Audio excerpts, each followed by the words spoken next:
Madam Deputy Speaker, this afternoon I have the enviable task of laying the report on the Commission of Inquiry into the failure of CL Financial Limited, Colonial Life Insurance Company, Trinidad and Tobago Limited, CLICO Investment Bank Limited, British American Insurance Company, Trinidad Limited, Caribbean Money Market Brokers Limited, and the Hindu Credit Union Cooperative Society Limited. The report has never been laid. I return to that shortly. Madam Speaker, I say that this is an unwelcome task because once again I have been placed between a rock and a hard place. And I've been placed in that position by the truly unconscionable actions of my predecessors over the past decade or so. Now, what transpired over the past 10 years boggles the mind. I believe that it is important for me to refresh the memory of members present and that of the viewing public as to what has led us here today, given that the collapse of CLICO took place 17 years ago under PNM administration in 2009. The government spent roughly, I was there when they fell. That's why he knows everything about 2009. I know where the bodies are buried. Yes, we got to dig it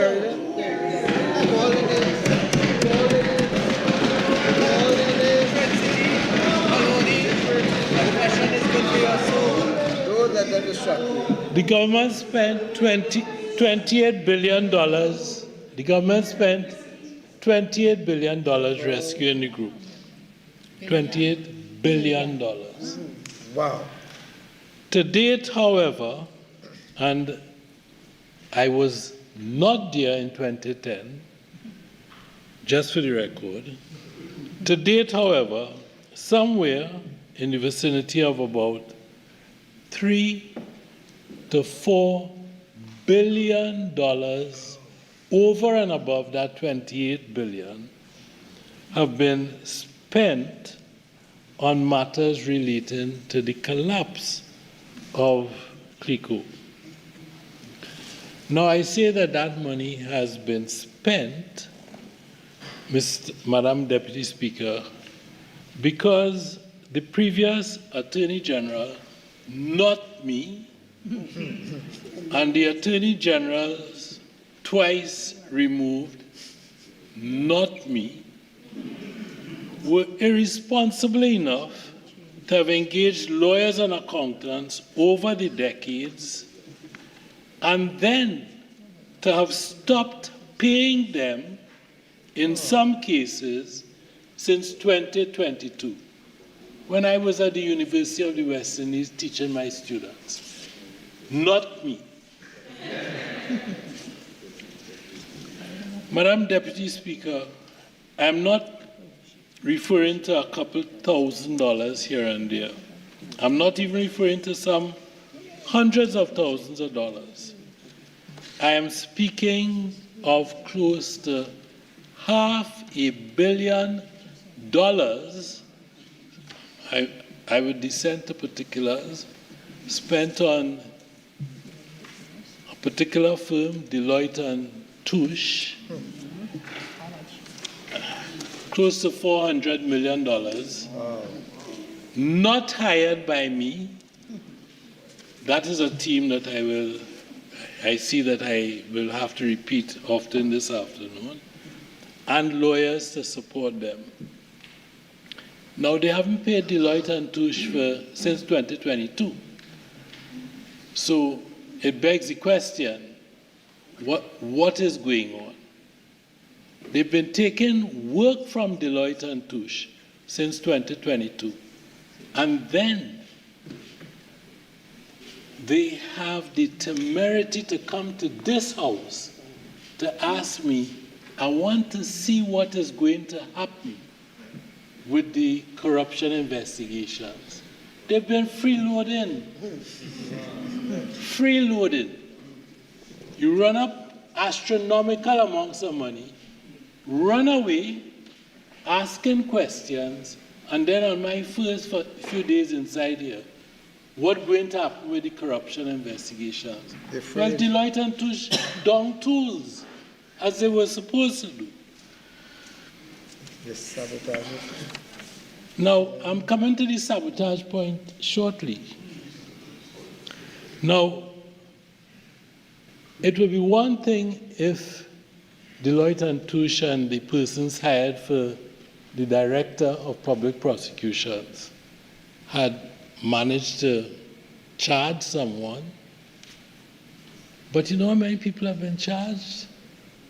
Not one single person. None. $500 million for what? Nothing. Now, those figures that I've given, that 3 to 4 billion, it doesn't include liquidators' expenses. And we know how those go. Madam Deputy Speaker, I've asked myself a number of times a couple of questions. All of this money that has been shelled out, how much of it has been actually recovered? I just said nobody's been charged. What about if they got back 50 cents? That's one question. Secondly, who has been held to account for what is indisputably the biggest and largest case of fraud and financial tragedy in Trinidad and Tobago and possibly the Caribbean? And finally, who has benefited from all of this wanton spending on professional charges? Because, Madam Deputy Speaker, the citizens surely have not benefited. And I heard my friend, I think, Sotovoshi from Trinity Maloney say, not me. But you know why? Because she doesn't play golf. That's the reason why. That's the reason why. Madam Speaker, you know who else hasn't benefited? The citizens of the Republic have not benefited. So it is not only the non-golf players, it is the citizens. I don't play golf either. But the citizens have not benefited. The report that I lay before the Parliament today itself came at a cost of approximately $150 million. That's how much it cost in terms of Sir Anthony Coleman and the attorneys who had been hired. The commission was appointed in 2010. This report is dated the 2nd of June 2016. And I've said before, it has never seen the light of day. Now, why has that happened? Hide it. Well, before Trinity Maloney says, no, it hasn't been hidden, and I like Trinity Maloney very much. I'm not going to be attacking Trinity Maloney. Trinity Maloney does not know because she was not in the inner circle and she was not on the greens, the golf course. Okay? So, why has it not seen the light of day? Well, I investigated that matter. There was, first of all, the report was done on a typewriter by Anthony Coleman. So it never went online. There was no electronic copy. And then Sir Anthony Coleman died. And perhaps some persons might have thought there was an opportunity in there. But these reports go from the author to Her Excellency the President. I called the President. I know that we are not supposed to use the President's name inside here. But I withdraw that. There was no copy of this report in the offices of the President of the Republic. That's one copy. Sir Anthony Coleman is dead. There was no copy of the report in the offices of a particular man with a particular hairstyle. It's bald in nature, and he lives somewhere in Western Trinidad, accustomed to calling African males dogs. Oh. I fell into that category. None in his office.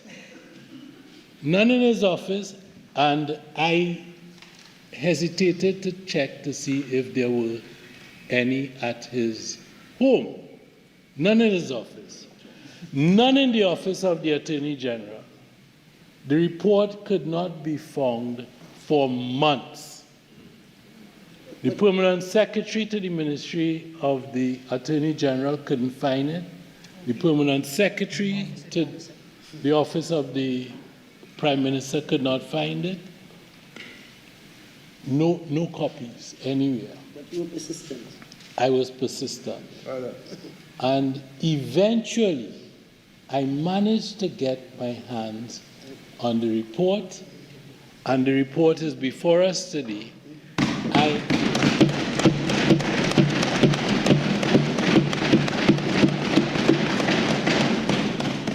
I apologize for the markings on the report, but those markings are testament to where I might have received the report from. That individual might have marked the report. And the markings all are in a place which repairs reading. It is before us, so we can see it. Now, the report itself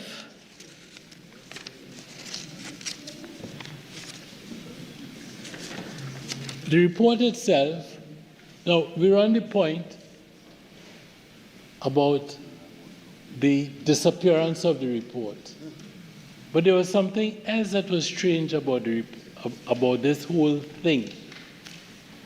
You see, if the member for Superior happens to have a burglary at her house,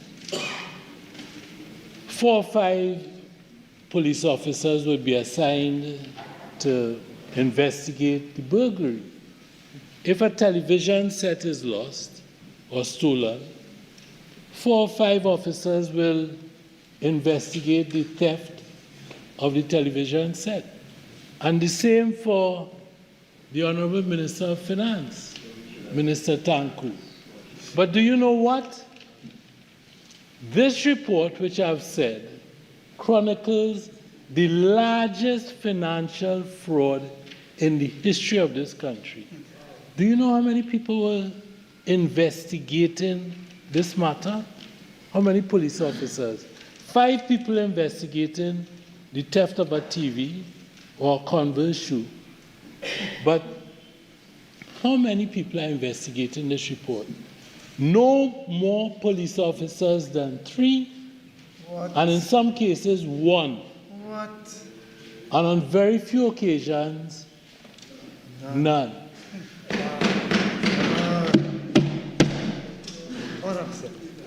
Now, the report comes with a number of documents.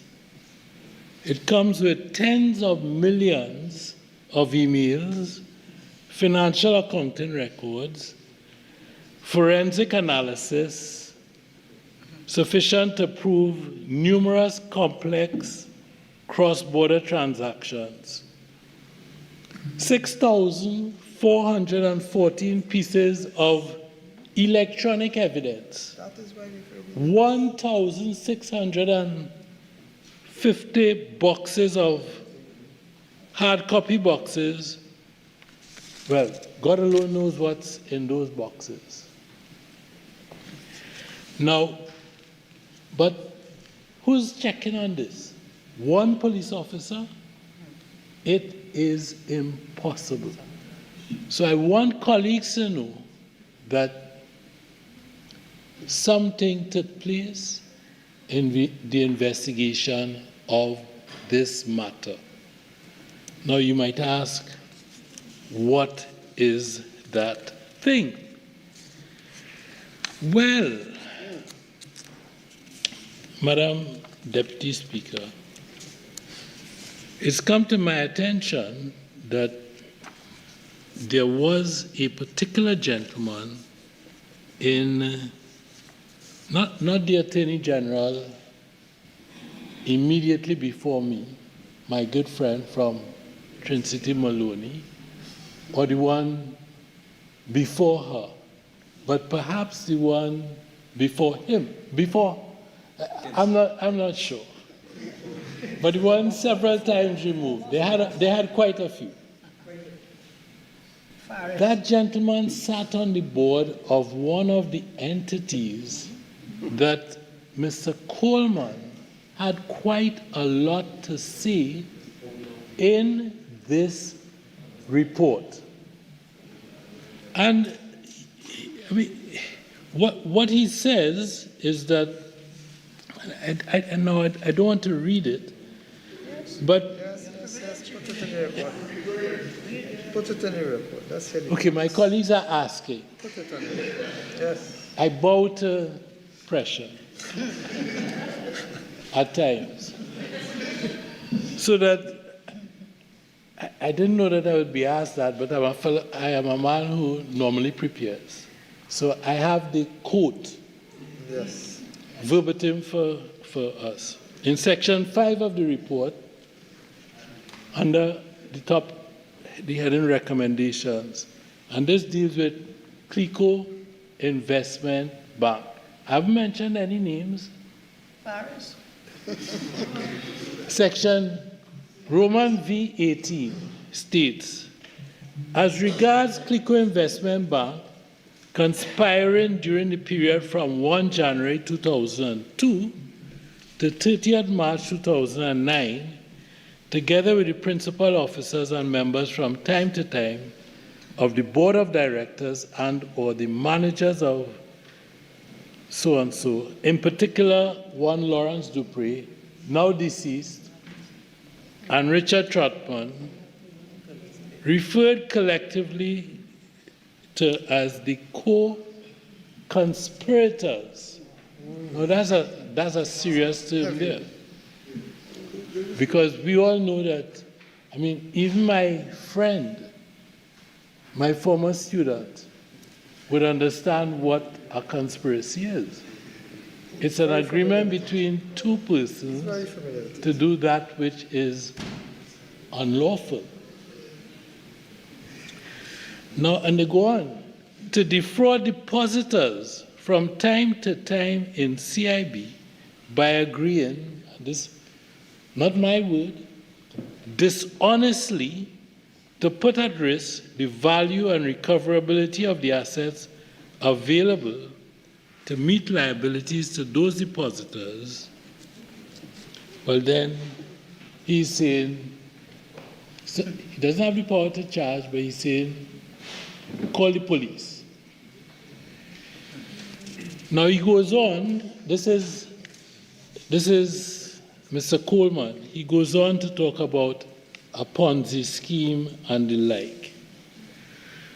But the fact is, Madam Deputy Speaker, that the task that has now fallen to me is to decide on a way forward this afternoon at this fork in the road, whether to continue this decades-long joke of an investigation, because that is what it was. Spending money on lawyers, billions of dollars on lawyers, and not having people check boxes or putting one police officer to watch a box. What are you doing there? Watching a box. Watching a box. Because the lawyers will say, I need X or Y or Z. The lawyers are not police officers. The lawyers say, I need X or Y or Z. You have one police officer, sometimes three, less than investigating the theft of Minister Tanku's TV. Nothing happens. So this is a joke of an investigation.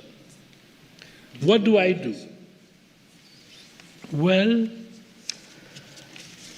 as guardian of the public interest and having consulted with the Honorable Prime Minister, I have to say that we are not able to continue to spend hard resources, government resources, and we are not able to authorize and to allow for the spending on professional services to persons who are sometimes golfers, but always very wealthy, homes in various parts of the world, in the United Kingdom, in Barbados. Some of us live next door to the Governor General of Barbados. We are not able to continue to spend money on that. So that, now I have to be careful. We are also not able to bring an end to any criminal investigation. That is a matter which is entirely within the remit of the Director of Public Prosecutions. I can, however, end civil proceedings, and I propose to do so now in a cost-effective manner, having regard to the fact that the state has commenced some of these proceedings and might be required to meet some reasonable costs to exit the proceedings. Now, as far as the central bank is concerned,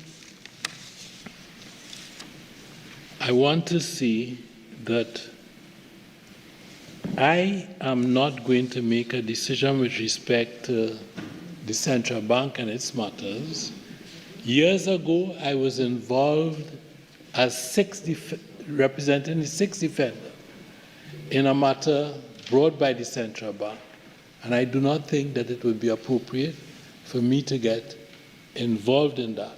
In any event, the relevant person to treat with the central bank is the Minister of Finance.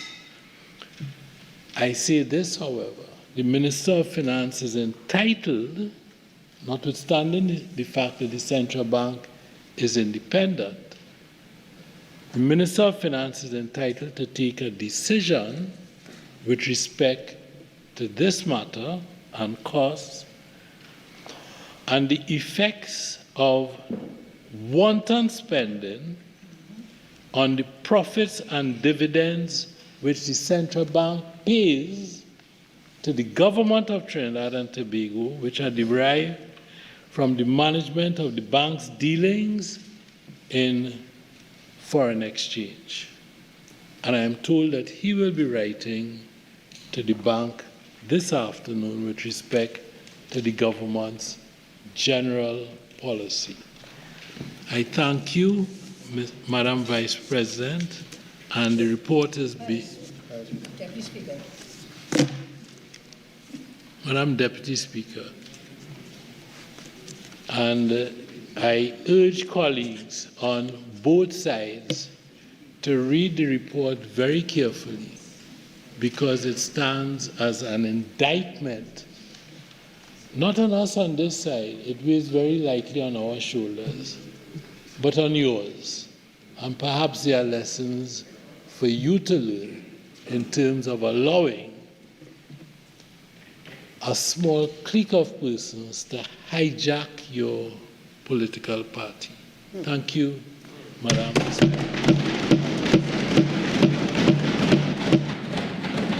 Member for Lupino.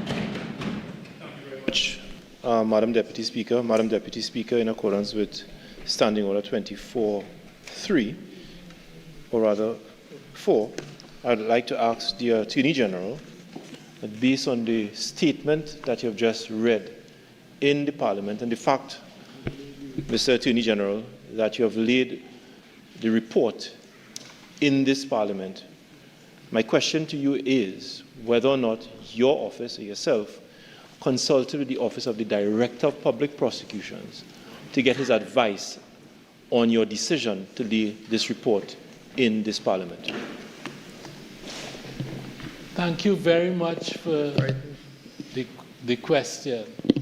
Now, when I speak in this Parliament, I do so without rancor. I do not wish to injure anyone. I speak as a man of peace at all times, as I am. Even when I declare war, I do so lovingly. I say all of that to say that I had a conversation with the Director of Public Prosecutions, not once, but twice. I had a conversation with the Governor of the Central Bank, not once, but thrice. And is there anybody else you wanted me to speak with? Because I have done my job. And member for Oruka Lopino, I have looked at your development over the years. Back from the time when you first entered my office as Attorney General, pleading with me to treat with a matter of perceived impropriety. Madam Speaker, on a point of order. The Attorney General responded to the question, and there's absolutely no need for the Attorney General to divert from the statement that was made and the question that I asked. The Honorable Attorney General has 2 minutes to answer his question, so I am going to allow him to continue.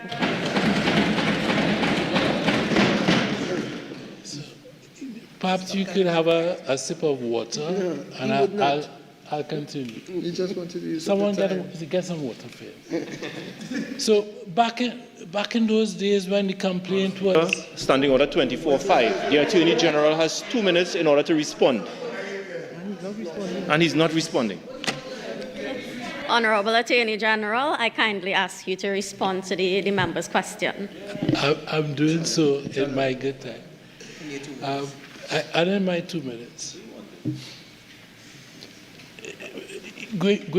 I've looked at your development from darting to complain about the behavior of the then Minister of Finance, the Prime Minister, Patrick Manning. I sent him on his way. I said, go talk to your minister. Now, the point that I am trying to make, perhaps I'm belaboring the point, is that I would have hoped that your questions and your requests would have improved over time. They have not.